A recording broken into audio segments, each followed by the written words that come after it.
como recién estaba diciendo Jorge, hace un día tan especial que el Señor permitió que pudiéramos venir, ¿no? Ayer cuando me levantaba temprano veía las plumitas, así que caían de nieve. Y Anabel justo me manda un mensaje y dice, che, dice, acá en mi casa nació, está blanco, dice, amaneció blanco, dice. Y uno se ponía a pensar en todas esas cosas y decía, bueno, ¿qué es lo que el Señor querrá, no? Y de eso se trata. Hanu, para acá, miramos para acá.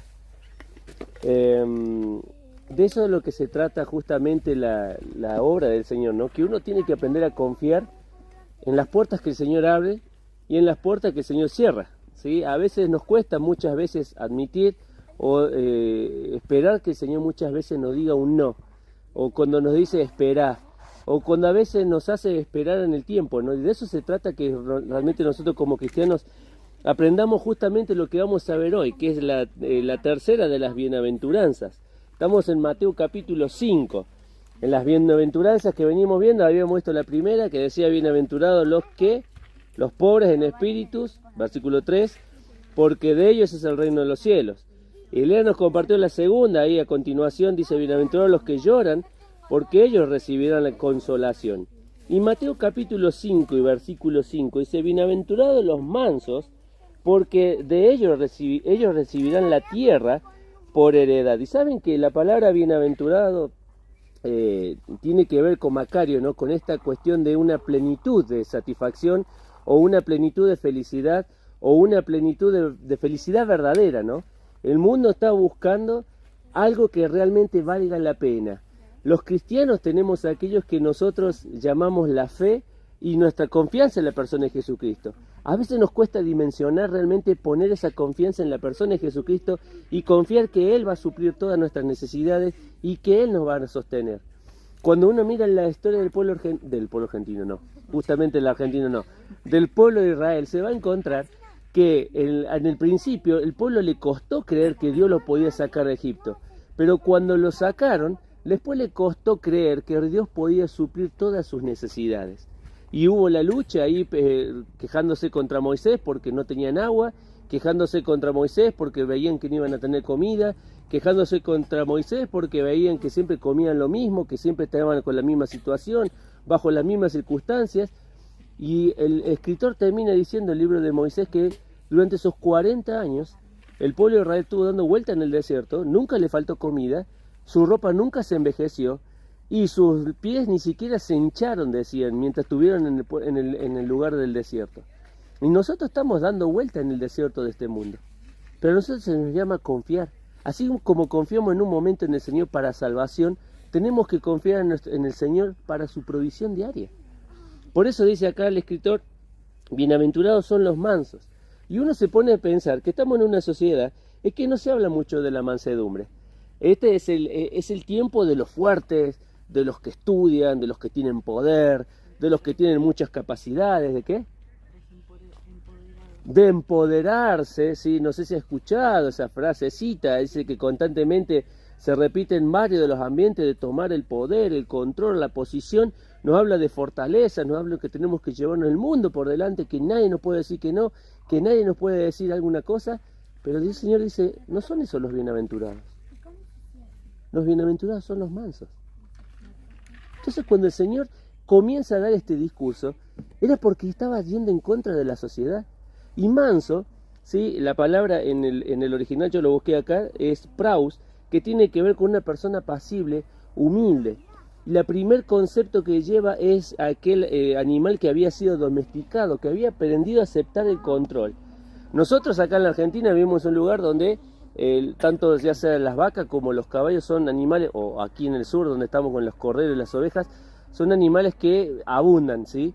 Para aquellos que trabajan con los equinos, con el tema de los caballos, siempre se encuentran con que está el caballo, no sé si todavía se sigue diciendo, pero yo en Córdoba me acuerdo que siempre le decimos los chúcaros. Sí, el caballo chúcaro, ¿ve? Ahí me dice que sí. Caballo, ¿cómo dice? Güey chúcaro. Bueno, el chúcaro justamente se le decía al caballo que no estaba domesticado, aquel que todavía nadie se había podido sentar arriba, ¿sí? De ese caballo, porque no estaba domesticado. Entonces, si te has puesto a ver alguna vez, seguro que esto te lo has visto alguna vez, el festival de Jesús María en Córdoba. ¿Alguna vez lo vieron en la tele? Mi hermano ha sido devoto de ir al festival, le gusta ver todo el tema de caballos y todas esas cosas, porque justamente de Córdoba ¿cómo se llama? A Jesús María estamos a 30 kilómetros, nada, es un recreo de cruzar de la ciudad para allá. Pero vos ves ahí cuando la gente quiere domar los caballos y se suben arriba, y no siempre los caballos te dejan que vos te quedes ahí arriba. Por lo general el caballo tiende a sacarse al que está arriba, a sacarse al que lo quiere domar, al que lo quiere justamente, como le decimos nosotros, ponerle riendas y control. Y ese es el primer concepto que tiene la palabra manso en este lugar. Que nosotros tenemos que aprender a dejar que el Señor controle nuestra vida. No está hablando del control de nosotros mismos, que tiene que ver también con el poder del Espíritu Santo en nosotros. Pero el concepto es que el Señor pueda tener el control y las riendas de nuestra vida.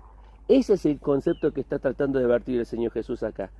Que la gente realmente entienda que la vida no se vive por todo lo que uno quiere hacer, sino por lo que dejas que el Señor haga en tu vida. Por lo que haces que el Señor tome el control de tu vida, de tus decisiones, de tus motivaciones, que tome el control de tu corazón, que tome el control de tu familia, que tome el control de tus hijos, que tome el control de tu economía. De eso estaba hablando el Señor. Mientras estaban escuchando a los falsos maestros que le enseñaban que tenían que llevarse el mundo por delante y que nadie podía decirle las cosas que tenían que hacer, el Señor dice, yo vengo a plantear un mensaje totalmente distinto. Es un mensaje que va en contra de la cultura, es un mensaje que va en contra de la forma de ser en que hemos sido criados. Dice, la persona tiene que aprender a ser mansa. La persona tiene que aprender a dejar que Dios controle su vida. Y vos fíjate que el concepto que está vertiendo acá el Señor Jesús, justamente porque cuando viene a la tierra, Isaías capítulo 51, quiero que te pongas a fijar en esto, Isaías 61, perdón, no 51, Isaías 61:1, ahí hay hablado de una de las profecías que el Señor Jesús tomó cuando estaba ahí en el medio de la sinagoga. Y Isaías 61:1 habla sobre las buenas de salvación. Y fíjate acá hacia dónde está apuntando el escritor, hacia dónde apunta Isaías y hacia dónde apunta el Señor con respecto a las personas. No es que el Señor está haciendo una clasificación de personas y dice, bueno, estos son los buenitos, estos van a entrar al cielo. Estos son los malitos, estos son los chúcaros, estos no van a entrar al cielo. No está hablando de eso el Señor. Porque ya en las dos bienaventuranzas que Lea nos hizo ver, uno realmente estaba con necesidad de Dios y el otro lloraba por el pecado. Entender que realmente somos pecadores, que no tenemos nada, que estamos vacíos en este mundo y que necesitamos llenar nuestra vida con algo que le dé sentido. Y fíjate, dice, ¿a quién vino el Señor Jesús? Dice capítulo 61 y versículo 1 de Isaías, el Espíritu de Jehová, el Señor, está sobre mí, porque me ungió Jehová y me ha enviado a predicar las buenas nuevas. Fíjate quién es, a los abatidos, a vendar a los quebrantados de corazón, a publicar libertad de los cautivos y a los presos, apertura de la cárcel. Fíjate ahí las personas. La primera dice los abatidos, después dice los quebrantados, segundo, tercero dice los cautivos y cuarto los presos. Dios no estaba buscando personas poderosas. Eran aquellos que estaban dejándose de lado por la sociedad. Aquellos que nadie dijo, no doy un peso por esta persona.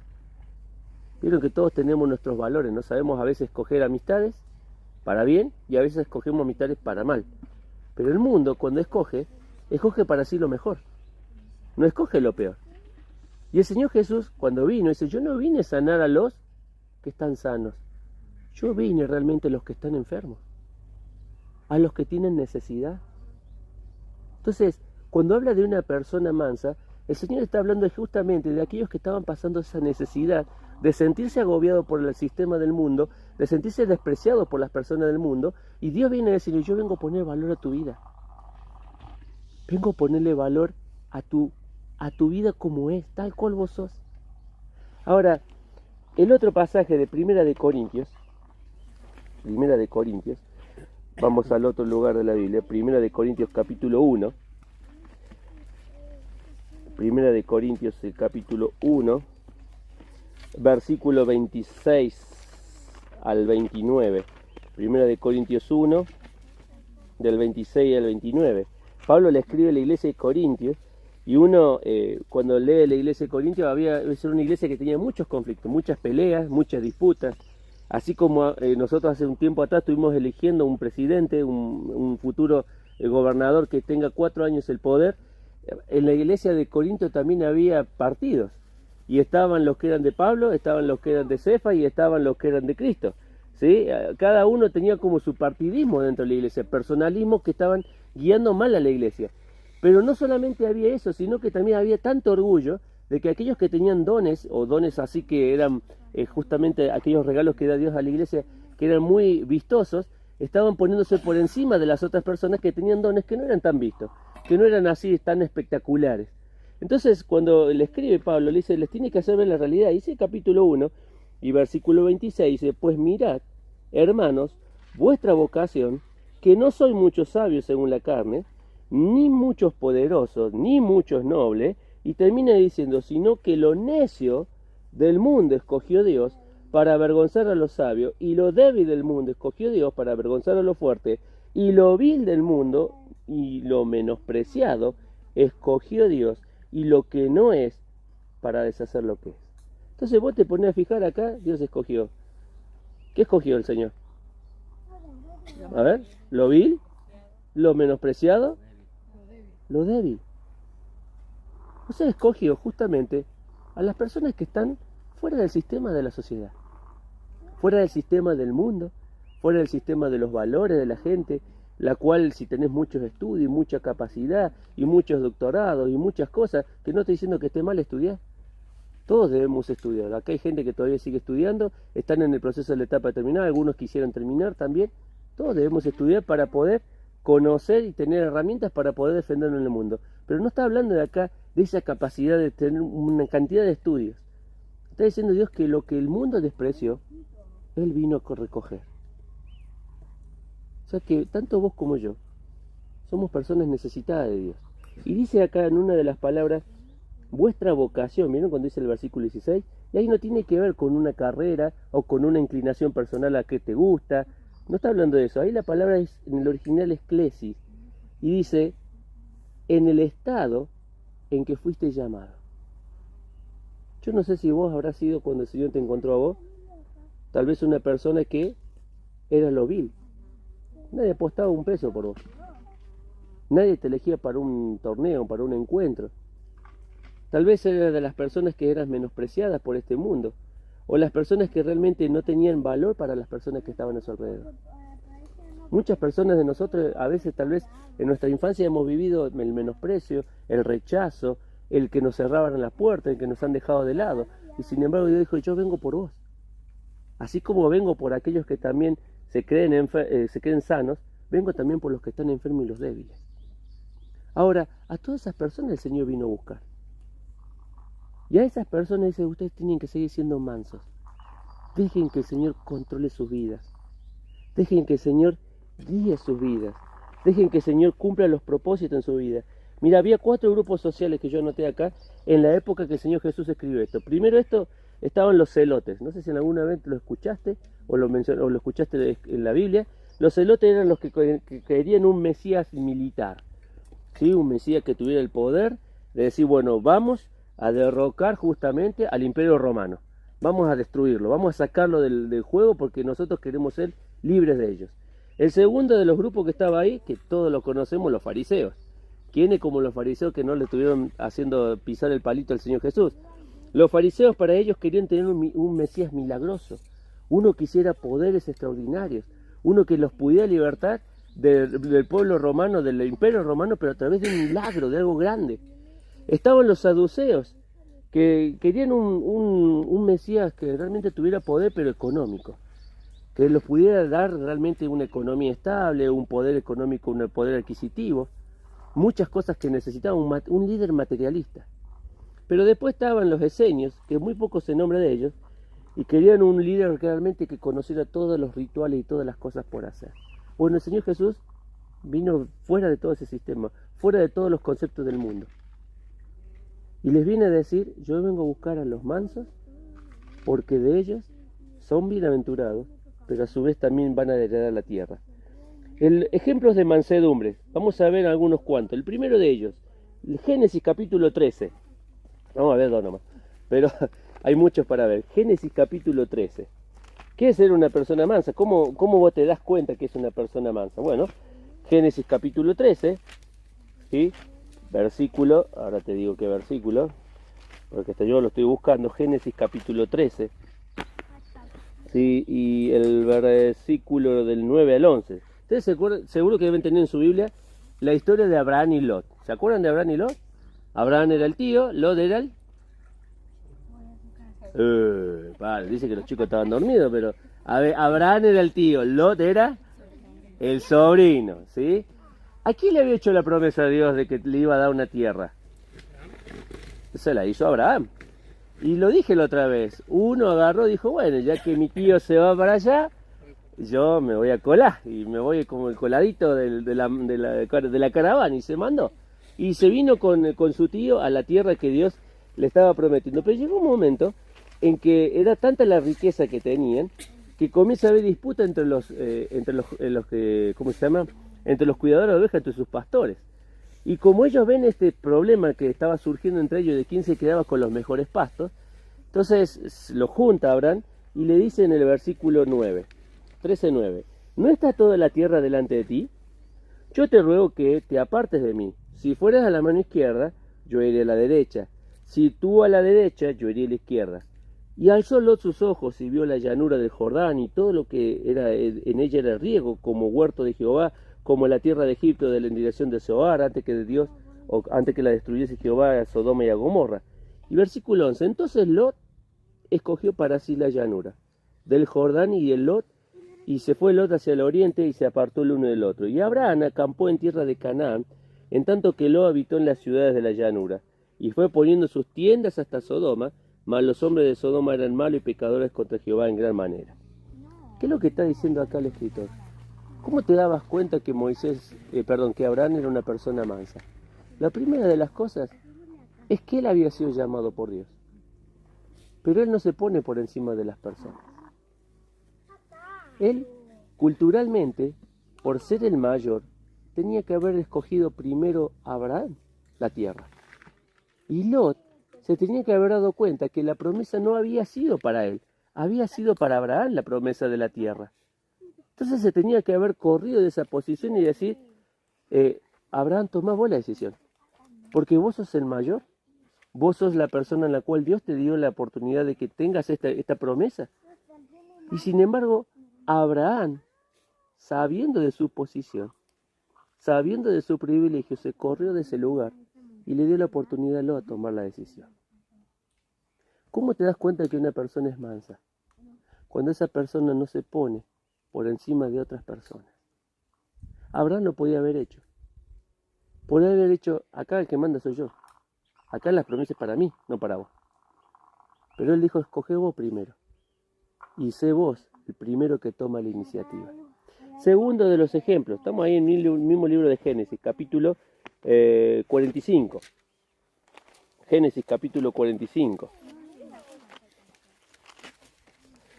Miren que después les vamos a hacer preguntas, a ver si escucharon. No, mira, me mira el Jan.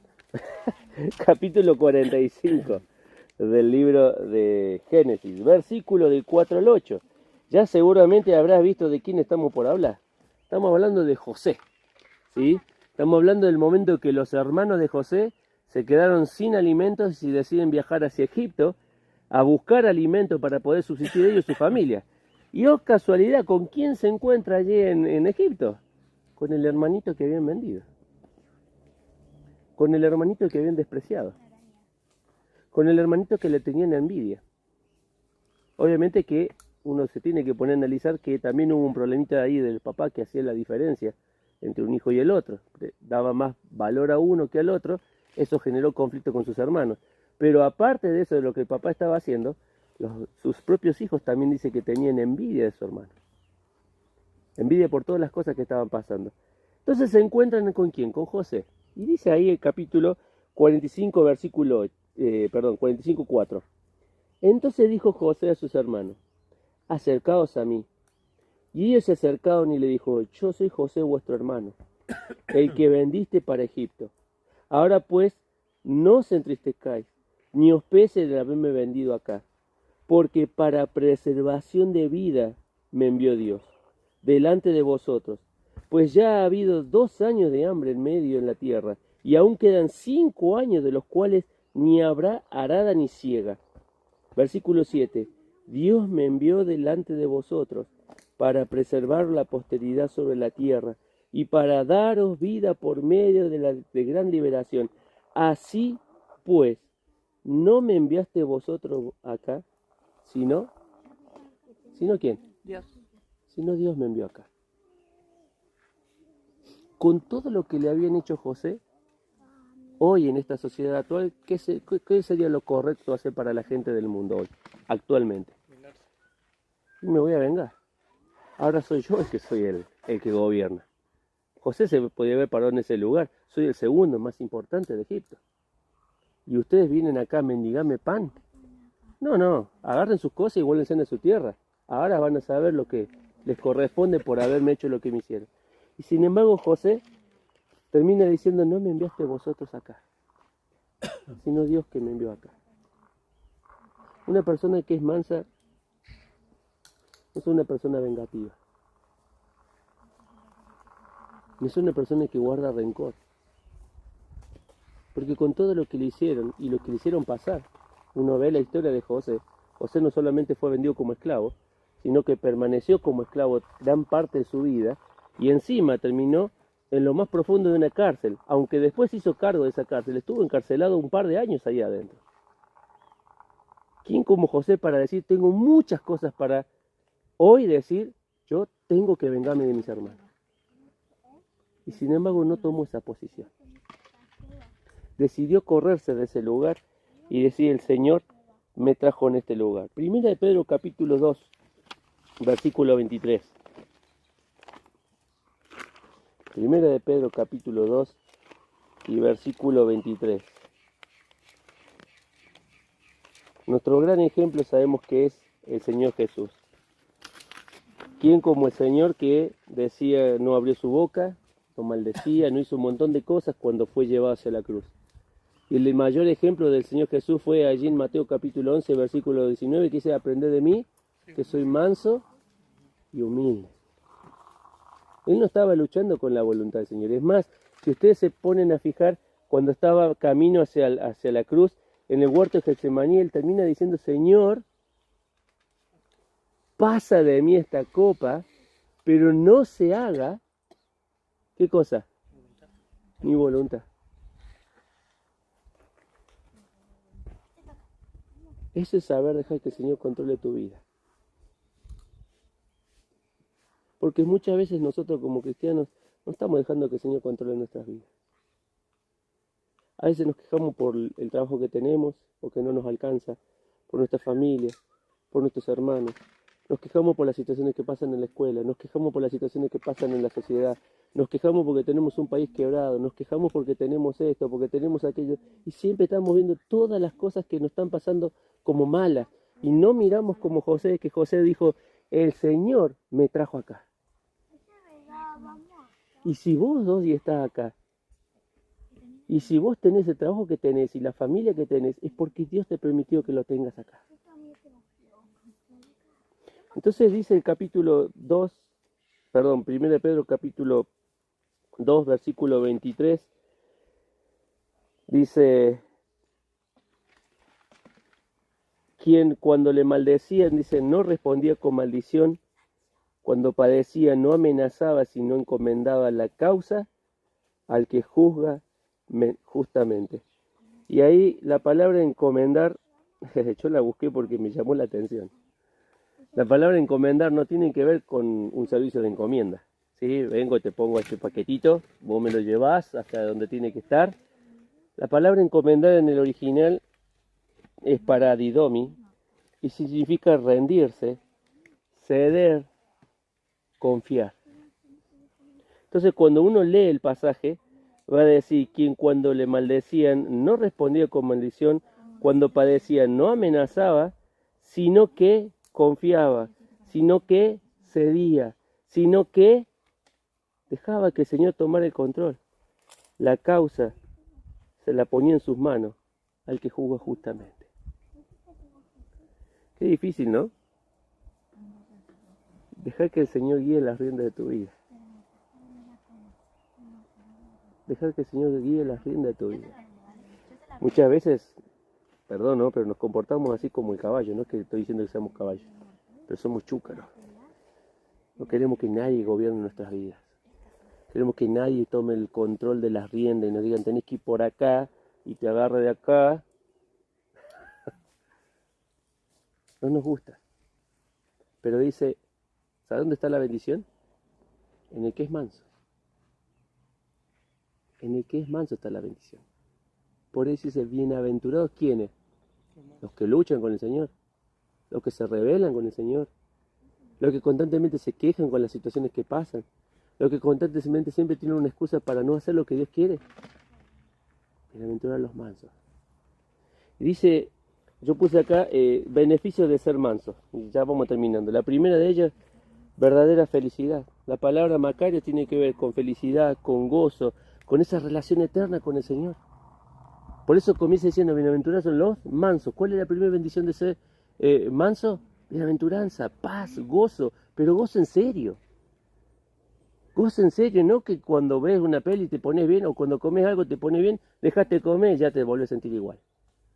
No es momentánea, no es momentáneo el gozo del Señor.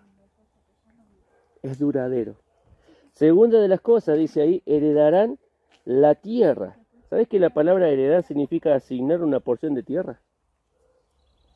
Salmo 37:9. Fíjate lo que dice ahí y ya vamos terminando. Salmo 37:9. No voy a decir eso porque después mi esposa me dice, decís que vas a terminar y media hora más. Salmo 37:9. Fíjate lo que dice. Precioso salmo, ¿no?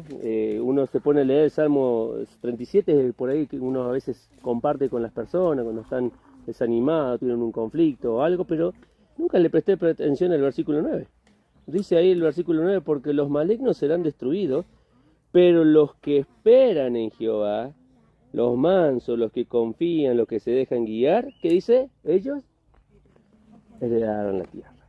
¿Te das cuenta? O sea que cuando Dios habla de mansedumbre, nos está diciendo a nosotros que tenemos verdadera felicidad. Hola chicos, buen día. ¿Cómo están? Hola. ¿Y cuál sería el beneficio, el tercer beneficio? Dijimos recién que ser manso significa verdadera felicidad, significa que heredarás la tierra, pero dice la tercera de las cosas, preserva las buenas relaciones. ¿Tienen tiempito para bajar 4 pasajes más? Y ya terminamos. Primero de ellos, Santiago 1:21. A ver, dijo César, vamos a hacer un espadeo. Santiago 1:21. Chan, chan, chan, chan, chan, chan, chan, chan. Listo, lo encontré. Santiago 1:21. Che, no puede ser que busque más rápido que los que tienen celular, ¿eh? Te di ventaja. Te di ventaja. Santiago 1:21 dice, por lo cual, desechando toda inmundicia y abundancia de malicia, recibid, ¿cómo dice? Con mansedumbre, la palabra implantada de la cual puede salvar vuestras almas. Primera de las cosas, nos ayuda a recibir la palabra con mansedumbre. Cuando alguien se acerca a decirte un consejo, cuando escuches una predicación, ¿sí? La actitud de quien la recibe habla mucho. Acá dice para que con mansedumbre recibas la palabra. Vuelvo a decir, no es ser el más tontito de todos, sino que hay bendición cuando el Señor dice que debemos comportarnos de esa manera. Segunda de las cosas, nos ayuda a presentar defensa. Primera de Pedro, a ver, rápido. 3:15. Chan, chan, chan, chan, chan, chan, chan, chan, chan, chan. A ver. Primera de Pedro 3:15. ¿Qué dice? Si no, santificad a Dios, el Señor, en vuestros corazones, y estad siempre preparados para presentar defensa con mansedumbre y reverencia ante todo el que os demande razón de la esperanza que hay en vosotros. ¿Sabes cuál es de las otras cosas? Que cuando le hablamos a las personas, uno dice que tenemos que ir con la Biblia, y dice, ven hijito, te voy a dar una porque no estás escuchando lo que dice, y esta duele, ¿eh? No está hablando de eso, sino que con la misma actitud con la cual el Señor reaccionó en este mundo, lleguemos al corazón de las personas. No dice que vayamos con los botines de punta para hablarle a otros de Jesucristo. No dice que vayamos con botines de punta para exigirles a otros que crean en Jesucristo. Dice con mansedumbre. Con mansedumbre. Porque Dios realmente, las personas que son así, tienen más llegada, justamente lo está diciendo el Señor, que una persona que es orgullosa. Tiene más llegada. Entonces, a la hora de hablarle a otros, con mansedumbre, sabiendo también que esa persona necesita ser tratado de la misma manera que el Señor nos trata a nosotros. Y la última nos ayuda a que dice, Efesios capítulo 4, rápido, a ver, Efesios 4, 1 y 2. Pues preso en el Señor, os ruego que andéis como es digno de la vocación con que fuisteis llamados, con toda humildad y mansedumbre, soportándoos con paciencia los unos A los otros. ¿Qué dice ahí? Con humildad y con mansedumbre, soportados con paciencia. ¿Saben qué? Si hay algo que siempre pasa en toda iglesia, es que hay roces. Yo tengo, hay un cañito que siempre tengo en casa, el otro día lo saqué porque ya me había cansado. Siempre me rozaba la ropa. Y el otro día que estaba trabajando, me enganchó el pantalón y me hizo un tajo acá abajo, ¿viste? Me rozaba, ¿viste? Siempre me rozaba, hasta que me rozó y me hizo el tajo. En la iglesia siempre hay roces. Porque si hay algo que tenemos que entender, que somos todos distintos. Si hay algo que tenemos que entender, que todos nacimos en una familia distinta. Que mis padres no han sido los mismos que tus padres, que tal vez viniste de un hogar cristiano, que tal vez no viniste de un hogar cristiano, que tal vez tuviste la oportunidad de hablar con una persona y se te fue la voz, la forma en que elegiste las cosas, o una actitud. Somos todos distintos.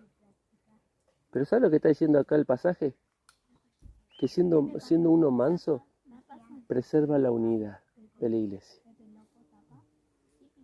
Si hay algo que tenemos que aprender a hacer es pedir perdón, pero también dar perdón. Porque siempre pensamos que la gente que viene a la iglesia no se tiene que equivocar nunca. Entonces venimos acá y Analía tuvo un roce conmigo. Y digo, bueno, pero Analía hace años que está acá, y ya empiezo a hablar de todo. Pero así como ella se equivocó, también me puedo equivocar yo. También te puede equivocar el que está al lado. Pedir perdón en una iglesia y dar perdón es lo que cada uno de nosotros experimentó con el Señor. ¿O no es así? ¿O no todos los días le pedimos perdón al Señor cuando nos equivocamos? ¿O no todos los días el Señor nos recibe una vez más cada vez que decimos, Señor, me equivoqué?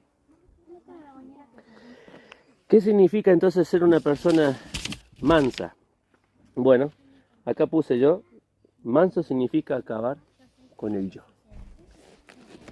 ¿Vas a dejar que el Señor guíe la rienda de tu vida? Mira cuántas cosas que vimos solo con ser manso. Y nos faltan las otras bienaventuranzas, ¿eh? Esto sigue, ¿eh? Tenemos ahí hasta mitad de enero. No te pierdas la oportunidad de los domingos de escuchar la palabra del Señor.